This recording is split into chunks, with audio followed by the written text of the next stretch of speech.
C'est l'heure du journal de l'Afrique, soyez les bienvenus sur France 24. À la une ce soir, 23e jour de grève de la faim pour l'opposant sénégalais Ousmane Sonko. Il avait été écroué fin juillet pour entre autres appel à l'insurrection. Le candidat à la présidentielle se trouve aujourd'hui à l'hôpital à Dakar. Il parle d'une machination politique. Nous serons à Dakar dans ce journal. Plus que quelques jours avant les élections générales au Gabon, plus de 800 000 électeurs sont attendus aux urnes. Le président sortant Ali Bongo brigue un troisième mandat. Il sera opposé à Albert Ondo Ossa de la plateforme de l'opposition Alternance 2023. Reportage à suivre.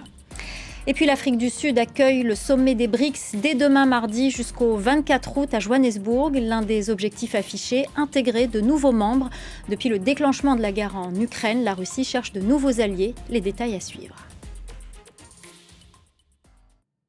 Au Sénégal, les proches de l'opposant Ousmane Sonko se disent inquiets pour sa santé. Le candidat à la présidentielle, accusé entre autres d'appel à l'insurrection et écroué fin juillet, a entamé une grève de la faim. Ousmane Sonko parle d'une machination politique pour l'empêcher de se présenter à la magistrature suprême. Les autorités sénégalaises, quant à elles, avaient mis en doute le fait qu'il observe strictement cette grève. Les précisions de notre correspondante à Dakar, Sarah Sakou.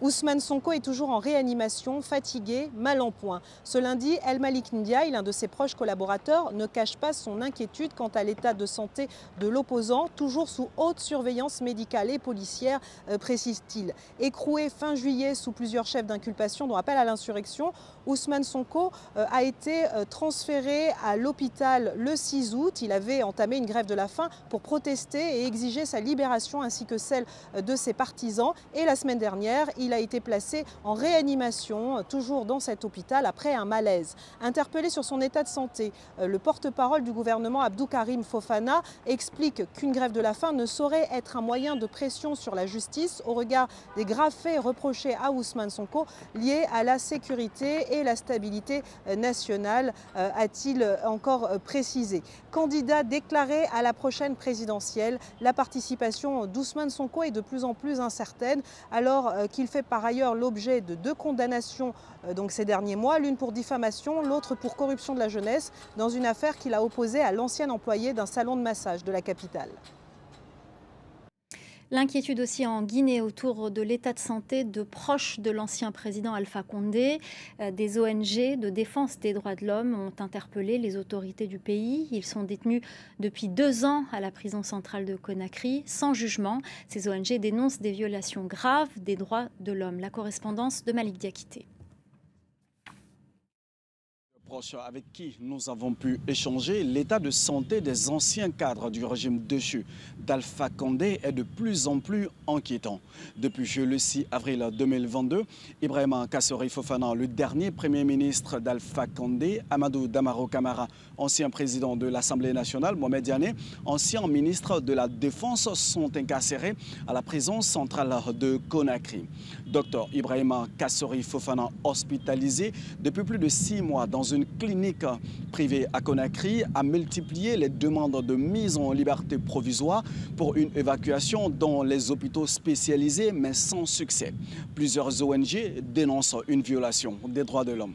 Chaque citoyen peut être justiciable, mais le détenir sans qu'il y ait procès dans les meilleurs délais, alors encore une fois, ça s'apparente à un harcèlement politico-judiciaire qui n'a pas lieu d'être dans un état de droit. On n'envoie pas un citoyen en prison pour le détruire, mais plutôt c'est des mesures disciplinaires qui devraient. Donc dans ce cas-là, s'il y a des citoyens en détention qui méritent d'être d'abord soignés, je pense que ça devait être la priorité des priorités. Notre demande d'interview auprès du ministère de la Justice et des Droits de l'Homme est restée sans suite. Pour rappel, depuis la chute du régime d'Alpha Condé le 5 septembre 2021, plusieurs anciens ministres de son régime sont poursuivis par la Cour de répression des infractions économiques et financières, une justice mise en place par les militaires au pouvoir pour des faits présumés, notamment de corruption, d'enrichissement illicite, de détournement de deniers publics et de complicité. On en vient à la guerre au Soudan. De violents combats ont éclaté ce dimanche et se sont poursuivis ce lundi près d'une base au sud de Khartoum, la capitale. Des combats entre l'armée et les paramilitaires. La guerre a d'ailleurs gagné de nouvelles villes fortement peuplées, faisant craindre de nouvelles vagues de déplacement des populations. Malgré une médiation en cours, les tensions sont vives dans le nord du Mali entre l'armée et les combattants de l'ex-rébellion. Et le blocus décrété par des djihadistes contre des localités du nord complique la situation. Il affecte désormais la ville malienne de Tombouctou. À cause de la présence dans les alentours des djihadistes armés, les produits de première nécessité coûtent plus cher. Notre correspondant dans la région, Serge Daniel, nous explique tout cela. Afin d'imposer davantage leurs lois dans le nord du Mali, afin de marquer le terrain dans le septentrion, les djihadistes du groupe de soutien à l'islam et aux musulmans ont imposé un blocus dans le septentrion malien. Et ce blocus est en train d'affecter notamment la localité de Tombouctou. Difficile de voir des marchandises rentrer, de voir des marchandises sortir, parce que les groupes armés djihadistes sont aux alentours.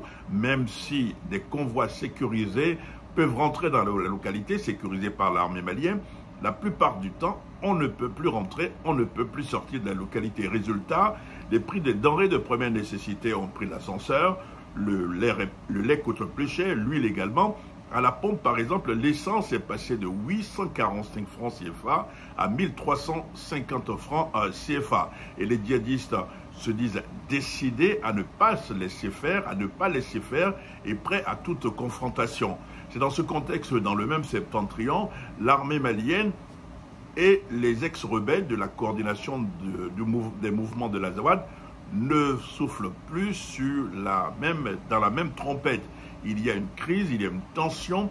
Pourquoi? Parce que la MINUSMA partant doit céder les emprises, les camps qu'elle contrôle. L'armée malienne a déjà récupéré un camp à l'ouest, le camp de Ber, vers près de Tombouctou.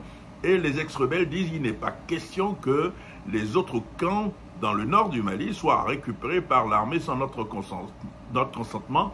Et nous sommes prêts à nous battre pour dire non.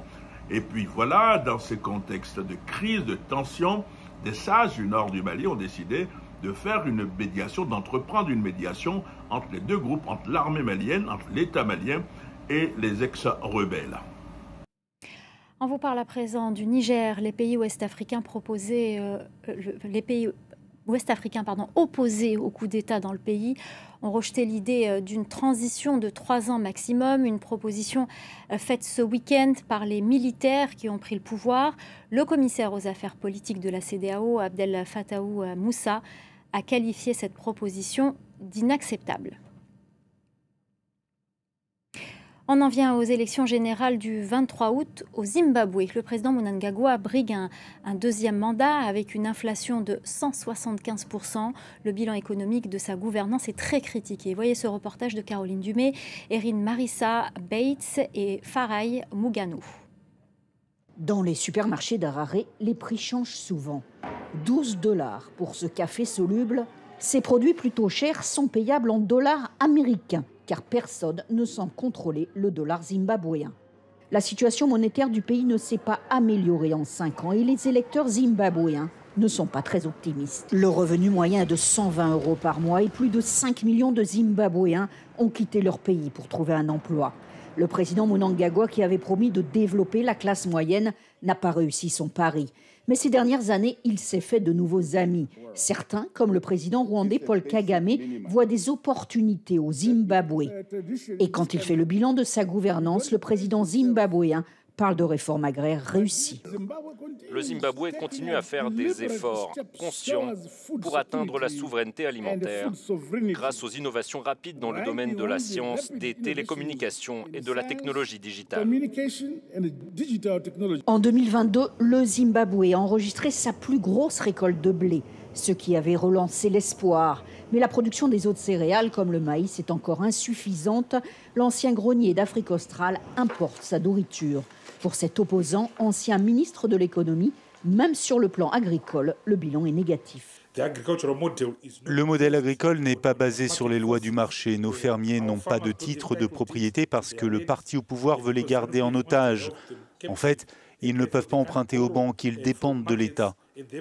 Et l'État n'a pas les moyens de fournir l'aide financière nécessaire au développement agricole. Lors du sommet Russie-Afrique de juillet dernier, le président Poutine annonçait que le Zimbabwe ferait partie des pays à qui on donnerait des céréales gratuitement. Et puis plus discrètement, il a aussi offert un hélicoptère au président Mnangagwa pour lui permettre de mieux gérer son pays. Dernière ligne droite pour la campagne électorale au Gabon. Les élections générales auront lieu samedi prochain. Le président sortant, Ali Bongo Ondimba, brigue un 3e mandat. Face à lui, le professeur Albert Ondo Ossa de la plateforme de l'opposition Alternance 2023. Le candidat a tenu son tout premier meeting ce week-end à Libreville. Reportage de Ismaël Obiang, Nzé et Marcel Amokou. 24 heures après sa désignation pour représenter l'opposition gabonaise à l'élection présidentielle du 26 août prochain, Albert Ondo Ossa est parti à la conquête des électeurs.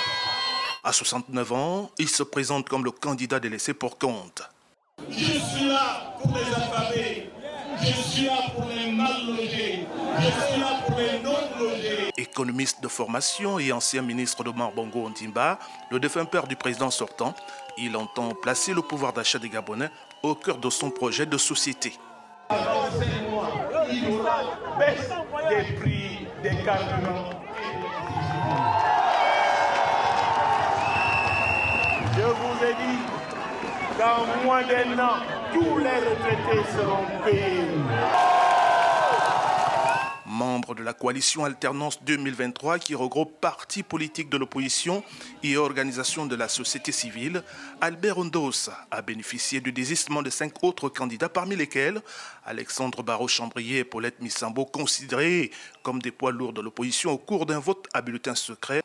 Objectif, éviter la dispersion des voix dans un scrutin présidentiel à un seul tour. Alternance 2023, c'est un groupe organisé. Ils ont choisi un candidat consensuel. Nous nous alignons à la volonté de ce groupement politique. Cependant, quelques frondeurs reprochent à la plateforme Alternance 2023 d'accorder à travers ce choix la priorité aux élections présidentielles et municipales au détriment des législatives. Une stratégie suicidaire selon certains observateurs, ce que refutent les partisans d'une candidature unique. Le peuple a désiré aujourd'hui qu'il y ait une candidature unique. Quand toi tu décides d'aller aux élections législatives et tu ne veux pas retirer ta candidature, tu obéis à qui ? Tu te poses à ton employeur, donc tu te poses à la population. Donc je dis, tout cela, je considère qu'ils font le jeu d'Ali. La plateforme Alternance 2023 promet de dissoudre l'Assemblée nationale si son candidat est élu président de la République. Vous le savez, l'Afrique du Sud accueille ce mardi et ce pendant 3 jours le sommet des BRICS. À l'ordre du jour, la possibilité d'ouverture à de nouveaux pays. La Russie, membre fondateur, embourbée dans une guerre en Ukraine, continue à chercher de nouveaux alliés. Les précisions de Camille Nedelec. Inspirant un nouvel ordre mondial, les États membres des BRICS, le Brésil, la Russie, l'Inde, la Chine et l'Afrique du Sud, se positionnent comme un contrepoids aux puissances occidentales. Aucun des pays membres n'a condamné l'invasion de l'Ukraine par la Russie. Ensemble, les membres des BRICS ont utilisé leur voix collective pour demander un monde plus équitable, équilibré et régi par un système inclusif de gouvernance mondiale. Nous ne nous laisserons pas entraîner dans un concours entre les puissances mondiales. Ce 15e sommet est organisé sous le titre « Les BRICS et l'Afrique ». Cela alors que ce groupe et l'Occident cherchent tous les deux à étendre leur influence sur le continent. Vladimir Poutine, le président russe visé par un mandat d'arrêt international, ne sera pas présent à Johannesburg. Il sera représenté par son ministre des Affaires étrangères, Sergei Lavrov. Environ 50 autres dirigeants, dont une trentaine d'Africains, assisteront également au sommet qui abordera la possibilité d'un élargissement des BRICS à de nouveaux pays membres. Une vingtaine de pays auraient déjà soumis leur candidature, parmi eux quelques poids lourds du continent comme le Nigeria, l'Égypte ou encore l'Algérie. Dans le paysage géopolitique actuel où l'Occident cherche à isoler la Russie, il est devenu très important pour la Russie d'élargir ses liens avec les pays des BRICS, mais aussi avec leurs différentes régions. Dans ce contexte, les BRICS sont devenus encore plus importants pour la Russie.